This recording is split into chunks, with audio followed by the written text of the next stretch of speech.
So we're going to do a little ray box verification of the law of reflection here, that the angle of reflection is equal to the angle of incidence.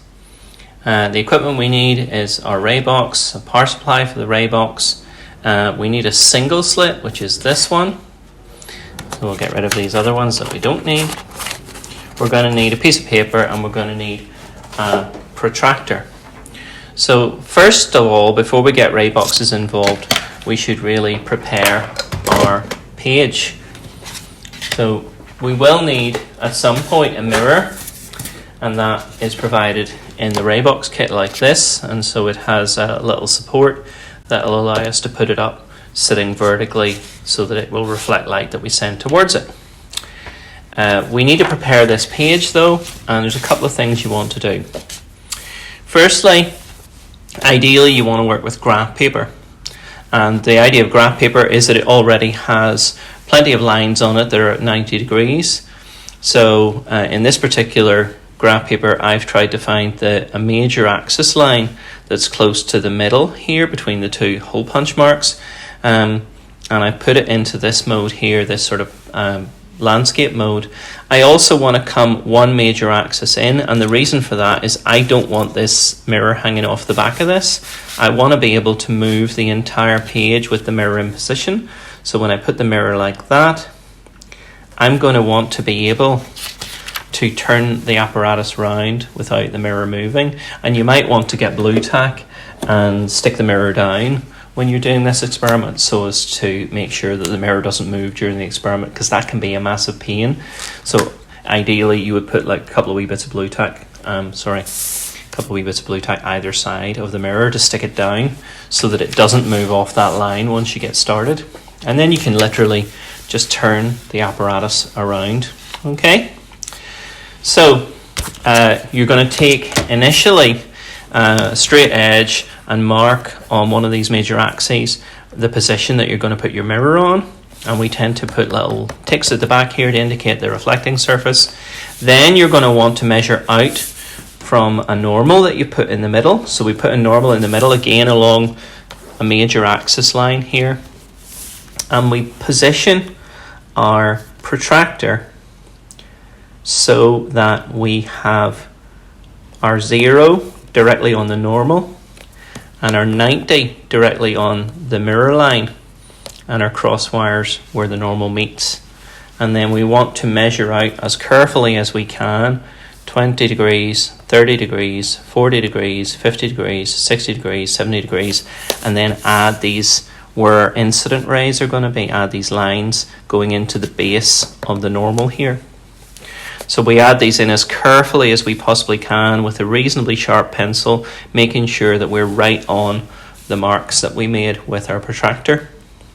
And then we number these 20 degrees, 30 degrees, 40 degrees, 50 degrees, 60 degrees, 70 degrees, and that is us ready to go. Once we've got this built with our mirror marked on, our normal marked on, and all our incident ray positions marked on, then that's us ready to start. Okay, so we can move now to phase 2, where we get a ray box into position and we start trying to take some measurements here. So we're going to need ray box on this side, we're going to make measurements on the other side, and I'm going to reposition the camera to make it more useful. And I'm going to take a copy of this diagram to allow me to work with it. So this is just a photocopy of the same diagram.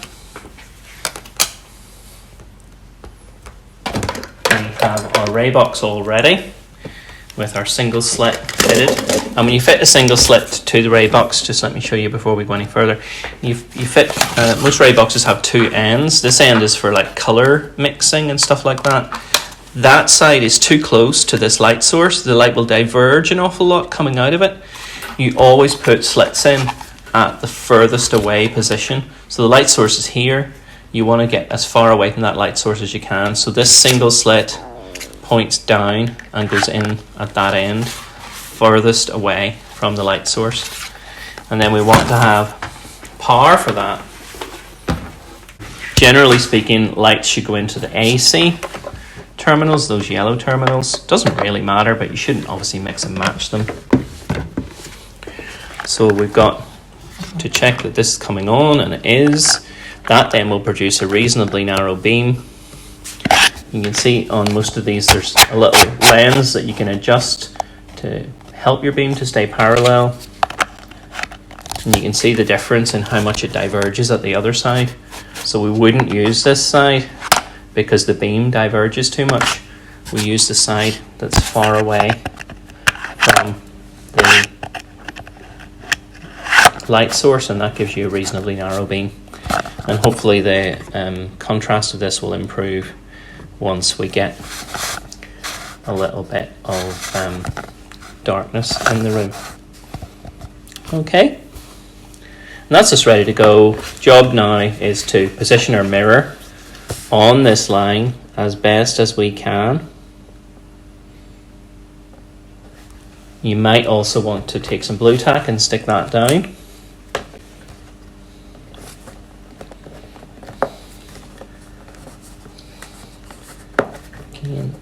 Blue tack allows you to make little adjustments just by wiggling it. You can sort of make little adjustments to the position of the mirror until you're reasonably happy that it's where it needs to be. And now, look, we can move our diagram around and get to see everything that we need to see. Okay, that's us ready. Let's darken the room down and get some results. So what we're going to do is we're going to send the light in. You can see it coming back here. We want a pencil to make a mark on this returning ray. Okay. So now with the room much darker, camera is able to give us a better idea of what's going on. Our trick now is to try and position these lines that we made as close to the center of that beam as we can possibly make it. Okay? So we're trying to put these lines right down the middle, like the line down the middle of a road. And when you think you've got that right, you come to this side and you try and make an X that's in the middle of that returning beam. And that's your first reading done. Now we move to the 30-degree line and again try and put it straight down the middle, as much as we can down the middle of that beam. And we think we've got that right. Again, we come over to here and we try and make a mark in the middle of the returning beam to let us know where the reflected light went. Okay, do that again for the next one.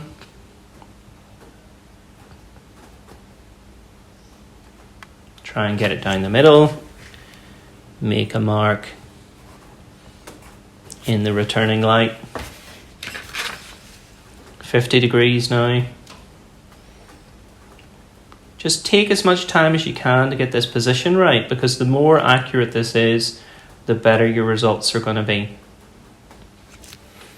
Again, we find the middle of this and we make an X as close to the middle of that as we can. 60 degrees. Get your incident ray down the middle of the beam. Adjust that until you're happy that it's running right down the middle of the beam. And then you come over here and again you make an X in the center of that returning light, the reflected light. 70 now. Same old story. Get this ray as close to the center as you possibly can. And then make this mark as close to the center of this as you possibly can. That one's maybe a wee bit off, but it'll do. And that's it. You've made your readings now. What we do now is take some results from it. So we put the lights back on. We don't need a ray box anymore, so we can turn that off. We don't need our mirror anymore. We've got everything we need. So our job now is to add in these angles of reflection, and we do that by taking a ruler and joining all the way in to the base of the normal here from where we are here. That'll give us the returning ray. Sorry, forgot my ruler. So now we want to position this so that we can make a line that's going right through the center of this from the base of the normal.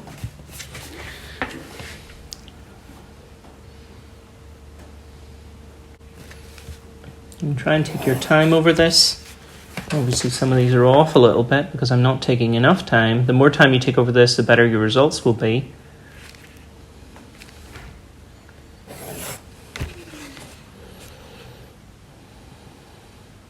And you can either judge where the pencil width is going to be, or you can place the pencil and decide when you're on the right spot. Sometimes you put down first and then join your ruler up to it and then make an estimate of the far end.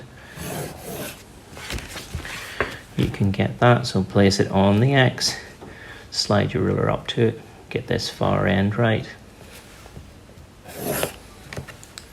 Place it on the X, slide your ruler up to it, get the far end the way you want it, like that.